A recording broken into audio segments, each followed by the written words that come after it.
इसलिए भारत का तराना लिखने वाले मोहम्मद इकबाल के बारे में लोगों को नहीं पता कि ये मोहम्मद इकबाल क्या चीज थे, कौन थे, कैसे थे, इनको सर का खिताब क्यों मिला। मैं इसलिए बात यहां से शुरू करके आगे बढ़ना चाहता हूं सतीश भाई, कि जिन्होंने भारत का तराना लिखा, सारे जहां से अच्छा हिंदुस्तान हमारा, और इसी के अंदर एक लाइन आई, मजहब नहीं सिखाता आपस में बैर रखना, हिंदी है हम वतन है हिंदुस्तान हमारा। मैं इनकी जाती शख्सियत पे 3-4 लाइन कहने के बाद इनके इस तराने पे आता हूं, और फिर दूसरा तराने की बात करके मैं बात आगे बढ़ा देता हूं।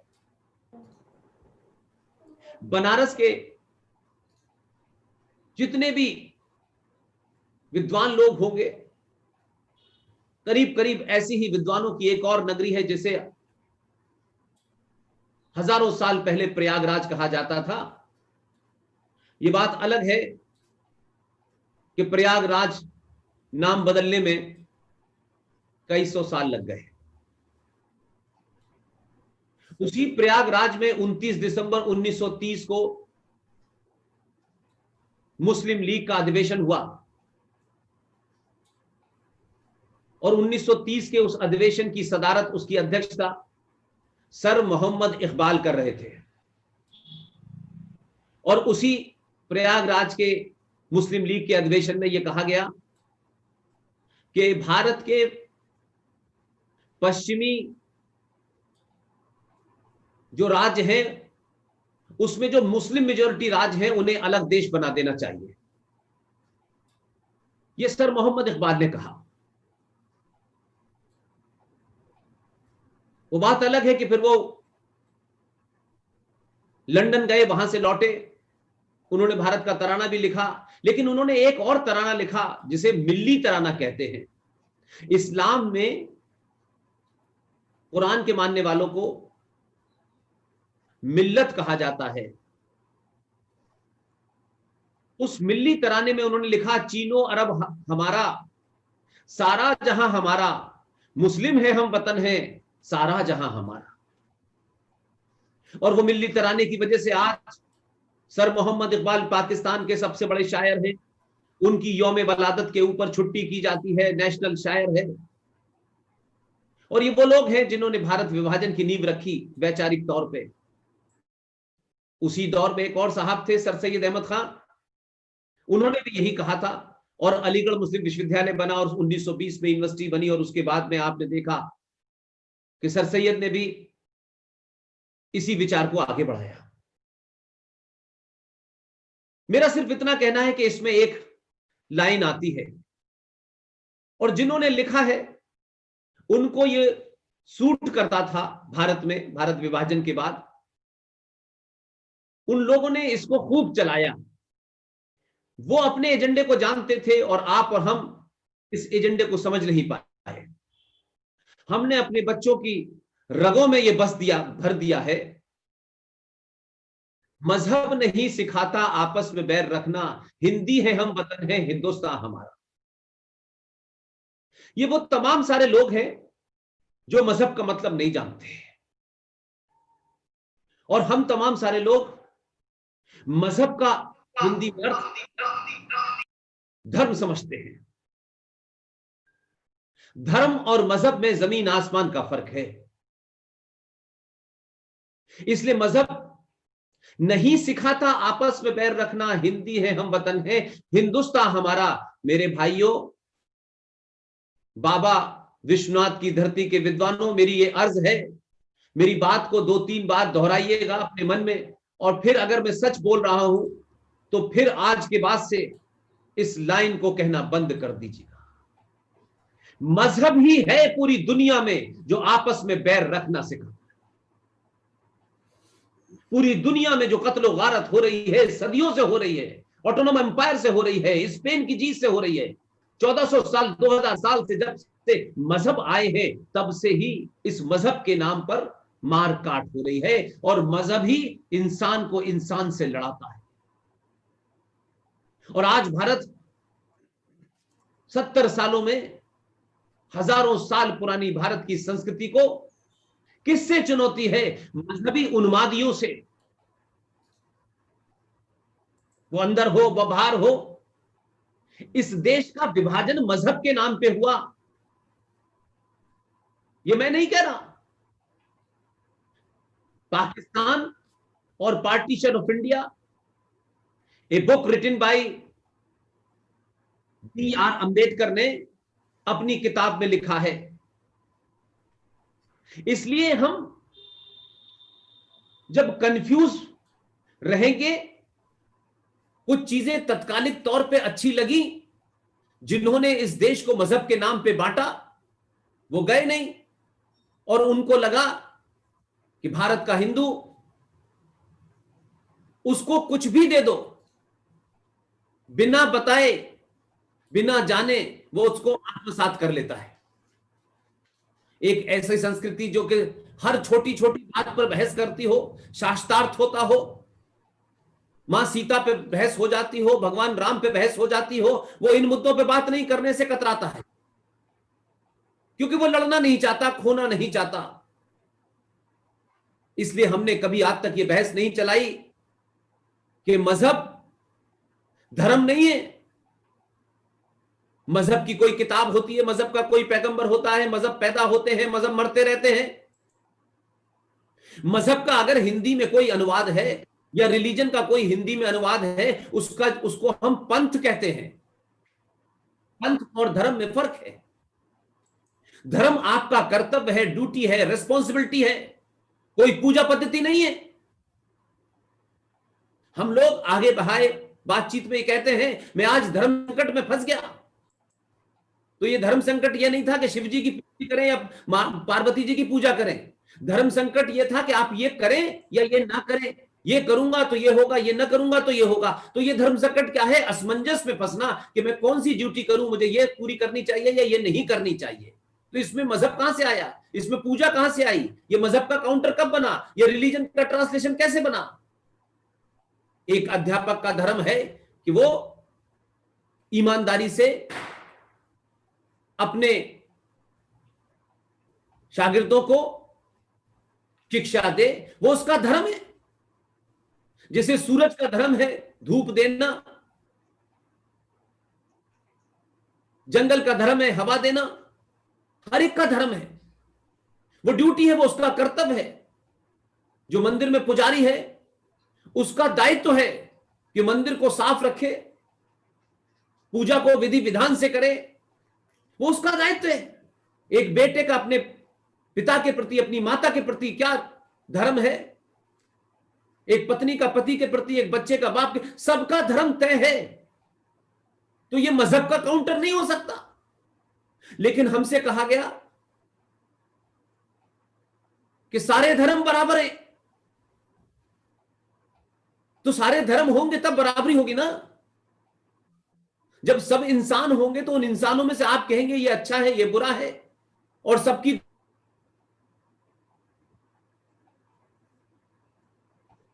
और धर्म की आंखें हैं, तो कैसे मैच हो सकता है? अरे तुलना अगर करनी है तो घोड़ों के बीच में करेंगे या गधे घोड़ों में करेंगे? इसलिए मजहब एक किताब के बंधनों में बंधा हुआ है, एक पैगंबर की कही हुई बातों में बंधा हुआ है। इसलिए उसमें कुछ भी बदला नहीं जा सकता। उसका कोई विरोध करेगा तो उसकी हत्या कर दी जाएगी, उसके बारे में कोई सवाल करेगा तो हत्या कर दी जाएगी। लेकिन धर्म क्या है? धर्म अपनी ड्यूटी और कर्तव्य है। इसलिए मैं मानता हूं कि मजहब जितने भी हैं, और उसमें कुछ मजहब ऐसे हैं कि उसमें कभी कुछ पानी बहता ही नहीं है, कुछ मजहब में बहता रहता है, इसलिए उसमें बदबू नहीं आती। आज दुनिया की आप पूरी स्टडी कर लें, जिसने कहा कि सूरज धरती के चारों तरफ घूमता है या धरती सूरज के चारों तरफ घूमती है, उन्होंने कहा नहीं ये गलत कह रहा है, हमारी किताब में तो ये नहीं लिखा, उसकी हत्या कर दी उन्होंने। इसलिए मजहबों की स्थिति आज यह हो गई है कि मैं उन्हें मानता हूं कि मजहब नाली है और धर्म एक समुंदर है।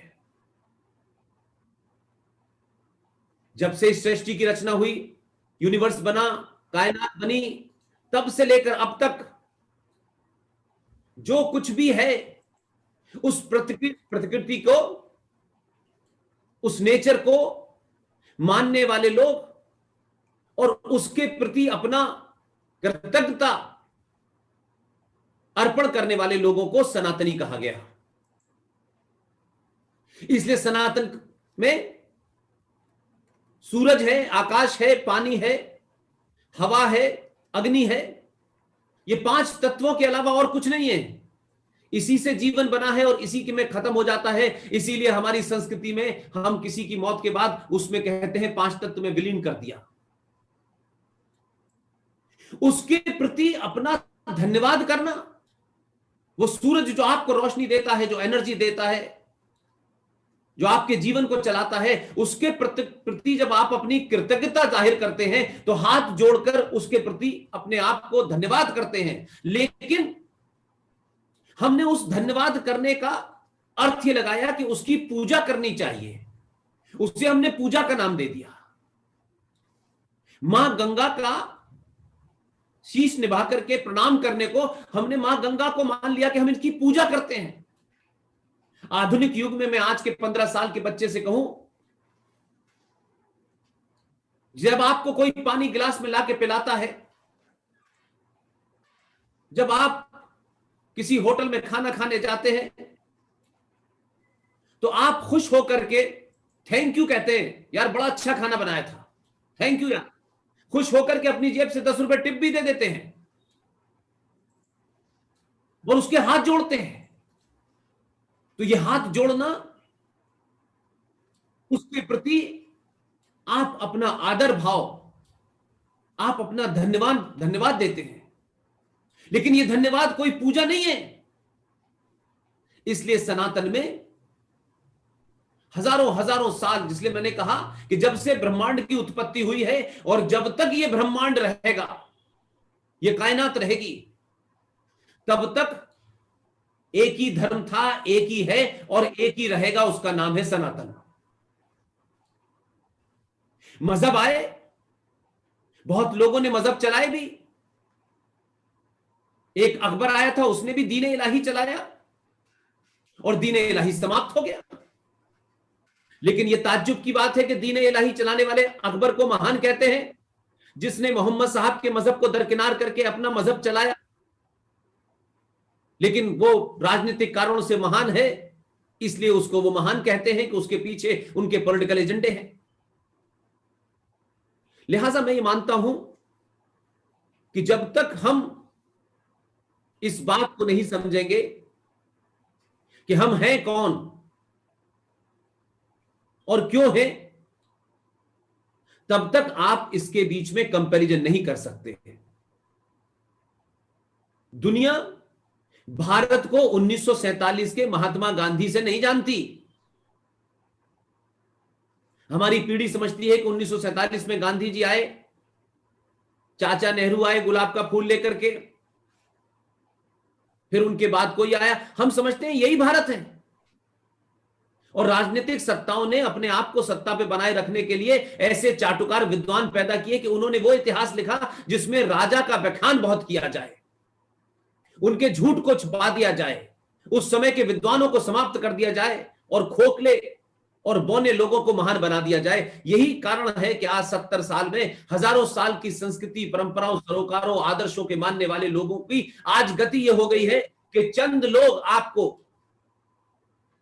जिनकी ना कोई संस्कृति है, ना जिनकी कोई सभ्यता है, जिनकी उत्पत्ति ही मार काट कत्ल गारत से शुरू हुई है, वो आपके सामने एक बड़ा चैलेंज बने हुए हैं, एक चुनौती बने हुए हैं। और आपके सामने क्यों, दुनिया की मानवता के सामने वो एक बड़ी चुनौती बने हुए हैं। और दुनिया की मानवता एक असहाय, कमजोर, डर से ग्रस्त है, सच नहीं बोलना चाहती। इसलिए उनकी ताकत इतनी बढ़ गई है, वो दुनिया को चैलेंज कर रहे हैं। वो कहते हैं मेरे अलावा किसी को नहीं। और झूठ का इतना प्रचार किया गया है कि हमने इकबाल को अपना तराना लिखने के लिए दिया, तराना उन्होंने गाया और वो वहां चले गए जिसके लिए उनके दिल में दर्द था, और मिल्ली तराना गा करके पाकिस्तान चले गए। लेकिन इसी में इन्हीं इकबाल साहब ने एक बात और कही थी, इसको भी हम जरा सोचें। इसलिए मैं कह रहा हूं कि बनारस के लोगों से बात करने की बात होती है तो मुझे यह सोच के बोलना पड़ता है कि बनारस के कण कण में शंकर है, हर ढाबे के ऊपर एक विद्वान बैठा हुआ है। इसलिए आसान नहीं है इनसे बात करना। कोई मुंह से गलती निकलेगी मुझे मालूम है बनारस में घेर लेंगे मुझे। इसलिए मैं आपसे अपील कर रहा हूं कि जब आप लोग चर्चाओं में इन विषय को लाएंगे तो सरकार ने क्या किया, जीएसटी आई, चली गई, सड़क बनी, हवाई जहाज चले, कितना विकास हुआ, कितना विकास नहीं हुआ, कुछ बेरोजगारी बढ़ी, ये जीवन के वैसे ही हिस्से हैं जैसे घर में कभी बहुत अच्छा खाना बना, कभी बहुत साधारण खाना बना, लेकिन वो जीवन नहीं है, वो लक्ष्य नहीं है। हमारा राष्ट्र की जो पहचान है वो सुरक्षित कितनी हुई,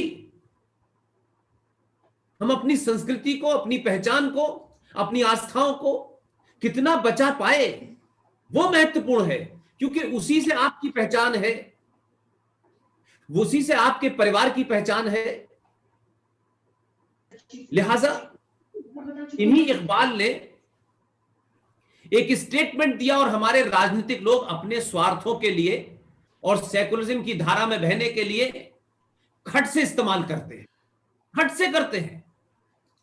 और वो ये नहीं सोचते कि जब एक बड़ा आदमी, राष्ट्रपति, प्रधानमंत्री जब इन वाक्यों का इस्तेमाल करता है तो ये माना जाता है कि राष्ट्रपति, प्रधानमंत्री इतने बड़े पद पे बैठा हुआ है तो जरूर कोई ऐसी बात जो उसने कही है वो बड़ी ज्ञानी होगी। लेकिन मैं ये कहता हूं, मैं वो पुरुषार्थ पैदा करना चाहता हूं देश के लोगों में कि बड़े से बड़ा भी आदमी हो, अगर उसकी बात में आपको झूठ लगता है तो बिना लाग लपेट के खड़े होकर कहिए या आप झूठ बोल रहे हैं, ये सच नहीं है। आप अपना विरोध 4 लोगों के बीच कह के भी दर्ज कर सकते हैं, और वो विरोध किसी व्यक्ति विशेष से नहीं है, उसके उस सेंटेंस से है, उस वाक्य से है जिससे देश भ्रमित हो सकता है, आने वाली जनरेशन कंफ्यूज हो सकती है। इसी सर मोहम्मद इकबाल ने, जिसके वंशज ने मात्र 150 साल पहले सप्रू ब्राह्मण परिवार से इस्लाम कबूल कर लिया था, इन्हीं इकबाल ने कहा इमामे हिंद है राम। और हमारे यहां का हर सेकुलर लीडर मुसलमानों को सेकुलर बताने के लिए उस इकबाल का, जिसने 29 दिसंबर 1930 को इलाहाबाद में भारत के विभाजन की पहली बात कही थी, उसके इस स्टेटमेंट को ऐसे लेते हैं जैसे ये ब्रह्मवाक हो कि देखिए साहब, इकबाल ने कहा था इमामे हिंद है, हम कितने बड़े आदमी इमामे हिंद हैं। क्या है इसका मतलब सतीश भाई? इमाम किसे कहते हैं? आप तो बनारस में हैं जी। इमाम कौन होता है? अपने समुदाय का एक मस्जिद में जी नमाज पढ़ाने वाला। जी जी। तो मस्जिद तो क्या हुई? उस मस्जिद का इमाम होता है, ना कि वो आपके शहर बनारस का इमाम होता है। हर मस्जिद का इमाम होता है। तो भगवान राम हिंदुस्तान रूपी एक मस्जिद के इमाम है। हम खुश हो गए कि यार हिंदुस्तान तो मस्जिद है, इकबाल कह गया, और उस मस्जिद का एक इमाम थे, वो भगवान राम थे। हम खुश हो गए। भगवान राम क्या भारत में है? कि सूर्यवंशी भगवान राम सिर्फ भारत के हैं, भारत की सीमाओं के हैं? लेकिन कितनी इंटेलेक्चुअली आपको एक ऐसा जुमला दिया कि आप इससे आगे न बढ़ पाए। लिहाजा हमारे पूरे मन मस्तिष्क में ऐसे कई सारे फ्रॉड नैरेटिव क्रिएट कर दिए गए। इसीलिए मैंने कहा कि जब धर्म और मजहब की तुलना करेंगे तो यह तुलना नहीं हो सकती।